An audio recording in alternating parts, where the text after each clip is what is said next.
அன்பு நண்பர்களே, அனைவருக்கும் அன்னை சமையல் வீடியோஸின் அன்பான வணக்கங்கள். சக்கரை பொங்கல்,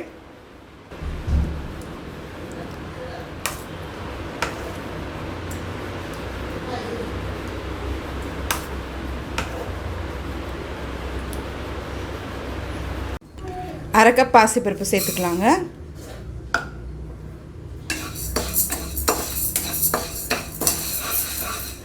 பாசிப்பருப்பு நல்லா வாசனை வர வரைக்கும் வறுத்துக்கலாம். இது மாதிரி வறுத்துட்டு பொங்கல் பண்ணிங்கன்னா டேஸ்ட் ரொம்பவே நல்லாயிருக்கும். ஸ்லோலே வச்சு கலர் மாறாத மாதிரி நல்லா வறுத்துக்கோங்க. இப்போ இதில் 8 கப் தண்ணி சேர்த்துக்கலாங்க.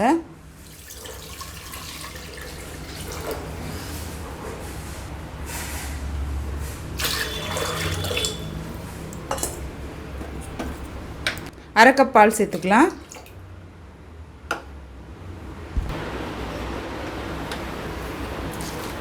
இப்போ 1.5 கப் பச்சரிசியை 20 நிமிஷம் ஊற வச்சு சேர்த்துக்கலாங்க.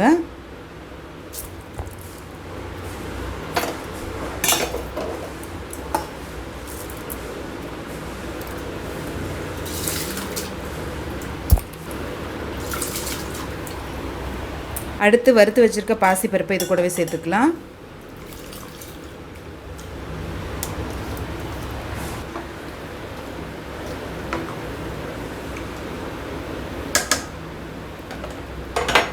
குக்கர்லேருந்து 5 விசில் வந்தோன்னே இறக்கி வச்சிடலாம்.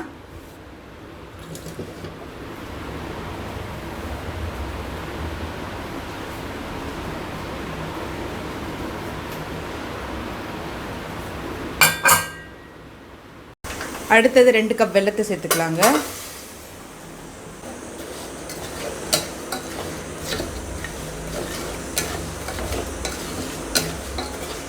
கப் அரிசி எடுத்திருந்தேங்க, அரை கப் பாசிப்பருப்பு எடுத்திருந்தேன், அதனால் 2 கப் வெல்லம் சேர்க்குறேன். இப்போ வெல்லம் நல்லா கரையிற வரைக்கும் வெயிட் பண்ணலாம். இப்போ வெல்லம் நல்லாவே கரைஞ்சிருச்சுங்க. இப்போ இதை வடிகட்டி தனியாக எடுத்து வச்சுக்கலாம்.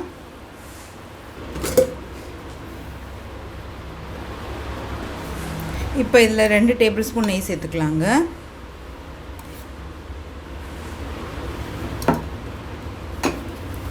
இப்போ இதை நல்லா மேஷ் பண்ணிக்கலாம். அரிசியும் பருப்பும் பாருங்கள் நல்லாவே வெந்திருக்கு.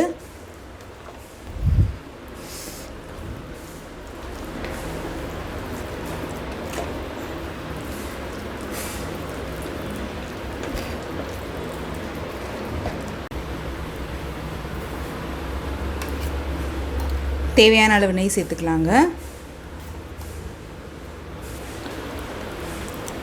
கொஞ்சம் முந்திரி சேர்த்துக்கலாம். அடுத்தது கொஞ்சம் திராட்சை சேர்த்துக்கலாம்.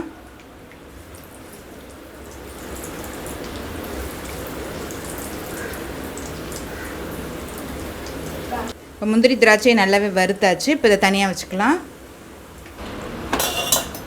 இப்போ வடிகட்டி வச்சுருக்க வெள்ளை கரைசல் இது கூடவே சேர்த்துக்கலாங்க.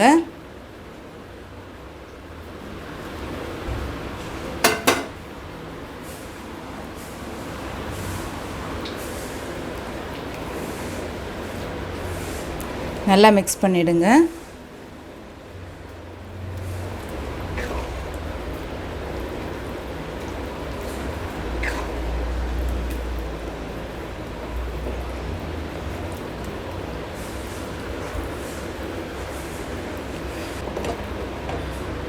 கொஞ்சமாக ஏலக்காய் பொடி சேர்த்துக்கலாம்.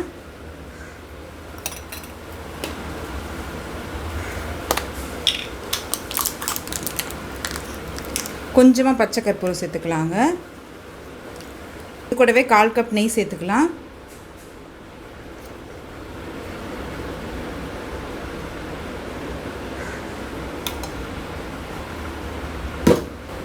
பச்சை கற்பூரம் நீங்கள் விருப்பப்பட்டால் சேர்த்துக்கலாங்க, இல்லாட்டி வேண்டாம். பச்சை கற்பூரம் சேர்த்திங்கன்னா நல்ல கோவில் டேஸ்ட்டுக்கு இருக்குங்க. இப்போ நெய்யில் வறுத்து வச்சுருக்க முந்திரி திராட்சை இது கூடவே சேர்த்துக்கலாங்க.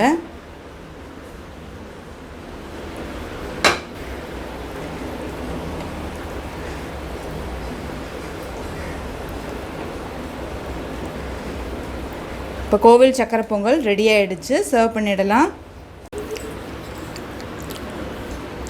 சுவையான சக்கரை பொங்கல் ரெடி ஆகிடுச்சு. ரெசிபியை ட்ரை பண்ணி பாருங்கள், கண்டிப்பாக உங்களுக்கு பிடிக்கும். ரெசிபி பிடிச்சிருந்ததுன்னா வீடியோவை லைக் பண்ணுங்கள், கமெண்ட் பண்ணுங்கள், ஷேர் பண்ணுங்கள். இது வரைக்கும் அன்னை சமையல் வீடியோஸை சப்ஸ்கிரைப் பண்ணாதவங்க மறக்காமல் சப்ஸ்கிரைப் பண்ணுங்கள். தேங்க்யூ.